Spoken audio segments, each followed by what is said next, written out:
Where do you find God? Almost sounds like a loaded question, doesn't it? I mean, if God was someone you could find, wouldn't everyone be out searching? Well, rather than looking for something elusive, like a pot of gold at the end of the rainbow, I reckon it's more about learning to recognise the way God is already present to us in our everyday lives.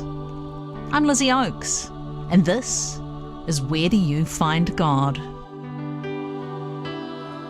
My guest on the podcast today is Davina West. Now, Davina was born in Singapore and has worked in broadcasting for many years here at Rhema Media, recently producing and presenting on Shine TV. But even more recently, she shuffled over to the radio side, producing, or can you call it wrangling perhaps, for Andrew Urquhart on Rhema Thoughts and Comments show. Hello, Davina. Welcome. Hello. Yes, I've joined you on the dark side. You have, the dark side. It's funny because we're on the same floor here, aren't we? On the first floor, Shine's up the other end, and you've just shuffled. I mean, you've started a new job, but you've, moved a few metres? Yeah, just it. But you know what? You guys are so much more compact at your desks and tidy. Are we? Yeah. Well, you don't have like cables and stuff lying all over the place. I'm not saying that our Shine TV crew are messy. Michael Brown makes sure we're not. But yeah. Yeah, well, maybe that's because half of us are never at our desks. I spend most of my time in the studio when I'm here, so which suits me fine, getting to speak to people like you. So outside of broadcasting and sometimes commuting in Auckland's horrendous traffic, how do you like to spend your time, Davina? I am a mother to two cuties. They're cute. Little and an older teen. We wrangle a little crowd of 3. Sometimes it does seem crowded, but you know what? That's awesome. Yeah, best way to spend your time, eh? Yes, and I'm also a daughter. My parents, I'm blessed to have them just about 45 kilometres up the road. Yes, I've counted, and that's in off-peak traffic. Did I say kilometres? Yeah, it's about 45 minutes. And I've got 2 brothers. So family's a big thing for me. Yeah. And so is food. Yes. I do enjoy eating. It's not just to survive. I enjoy the morsels that I get to try. Hear you. It's not just about the survival, is it? It's part of the point, but the other is to enjoy it and to savour it. And actually, that's one of the things I love about Rhema Media is we're very multicultural here.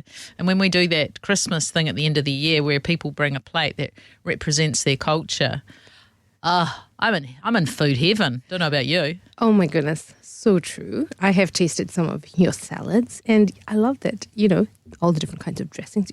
Oh my gosh, Lizzie, though, if you get me started talking about food, I could go on. Okay, well maybe you find God there. After all, he created. Let's get there. So pause that thought for just one moment. I'm going to ask you. I'll read a scripture to you. Acts chapter 17, verse 27 says, God intended that they would seek him and perhaps reach out for him and find him, though he is not far from each one of us. So my question for you, Davina, is where do you find God? Oh, wow, Lizzie. I have searched for him in funny places. It always says that Jesus went to the hills, right? And so I've literally taken that literally, like Maria in Sound of Music. I love that music. I go to hills where my heart is lonely or something. Yeah. So out in nature sometimes. I'm not the most outdoorsy person. But yeah, God paints these beautiful, scapes of in the sky and in the land. And I always see him there, especially in sunsets and in starscapes. But he writes little love notes for us everywhere. And I'm learning to be more observant about where he puts those little post-it notes. Oh, I love that. Yeah. I used to go searching in maybe grander gestures, big gestures like missions trips and that sort of thing. And acts of service, that's a love language of mine. So I think God speaks to us through our love languages too, right? So acts of service is a big thing. And I'm learning to do that on a more regular basis and find that in the mundane humdrum of life. Yeah. Yeah. Now, you just said about food, and I said maybe you find God there. Yeah. And you're talking about the humdrum of life. There's nothing more humdrum than being a mother and having to prepare meals all the time. But then if you love food, oh yeah, Tell me something about that. Yeah, so I'm not a gourmet chef. I would, oh my gosh, I love watching MasterChef. But I would not do well, especially because baking stresses me out. But cooking, yes. Oh my gosh, a little bit of this, a little bit of that. And it's so organic, I'm not a recipe follower. And you put into your food what you feel. And it's this discernment, sometimes not to make it scientific.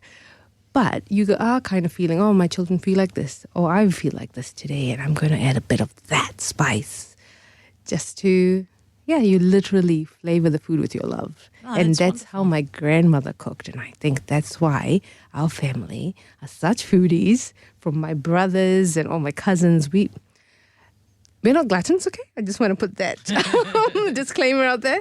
But we do enjoy our food. And my grandmother cooked with love. And so, that's filtered through our genetics, I think. So food for you is something about not just nourishing the body, but it's about nourishing the heart as well, would you say? So right. So well put, yeah. An example, my grandmother used to tell me the story of when, for my baptism, she cooked up a feast, but she's allergic to prawns, and yet she was peeling them and her hands were raw, but that was her little sacrifice, not so little, but sacrifice to me, to put on this, big feast that all the family could gather around and just spend time together eating. But meanwhile, she'd suffered, So for me, that example just meant, that sacrifice is love. Yes. And she put it into the food, like literally. Yeah. And I believe that we find God in the things that make our hearts sing, because it says about, delighting ourselves in the Lord, and He will give us the desires of our hearts. But I feel that He created that desire in the very first, right? So true. I mean, because why do we all have different love languages and express our joy, express our sorrow in different ways? That's because God's got us on different wavelengths, and He talks to us like that. For some people it's music. Yes. For you, music's a big one. Yes. You walk a lot. And that's an ancient Christian form of connecting with God too, right? These walks. So I think it's walking amazing. The ancient paths. Yeah, so true. But tell me more about you and God and food. And where is God for you in that? So other than food, I'm learning to, like I mentioned earlier, find God on the humdrum. Just my children's arms around my neck, or the little moments where they're just learning, developing in their personalities. I love reading. I'm an avid reader, and I probably could get back into that. But I'm realizing that I'm not going out searching for God as much anymore, because He finds us. And it's just about recognizing where He is in the moment, where He comes to us. And sometimes it is in the noise and the chaos or the big mountaintop moments. But He does follow us down into the normality of life. And for me, music, time with family, and acts of service. So I'm just now learning how to more patiently walk through the challenges of my temper, because I can be temperamental. I find that hard to believe, knowing you. And you've produced for me before, and I find that hard to believe. Well, I don't know. Maybe I use up all my patience at work. And Yes, then just I get that. No. So just, He's even in there, in the midst of our struggle with silly things. Just like God, went looking for Adam and Eve in the Garden of Eden, I think, and I just love that. I mean, there they were hiding from Him in their shame, and He went looking for them, the soft footsteps of Him in the trees and things. And He does come and find us in our shame. And it's confronting, but we do have to face up to it, whether it's the sin of our temper or jealousy or impatience or whatever it is, and work through that with Him. Yeah. Yeah. But do you sometimes find Him, just when you recognise Him, just in those everyday moments, He's not there to confront you or, say you need to change anything? Do you find that He's just there because He actually wants to be with you? Yes, He's just there in love. In love, probably going, okay, breathe, calm down. It's not such a big deal. or breathe, you're my child, I love you. And you can extend that love to whatever is challenging you in this situation. Yeah, that for me in this season, that I think that's the challenge, to just take a pause and breathe. And he's there. It's so beautiful. So, so beautiful. Davina, what would you say to somebody who perhaps doesn't know God, and what would you say to them about this God that you know that comes and finds you in your everyday life? An image came to me once when I was talking to a friend about this. It's like sometimes, on a grey, cloudy day, you can't see the sun. It might be hard to feel its warmth even, but it's still there. And so for me, it's like through the cloud of our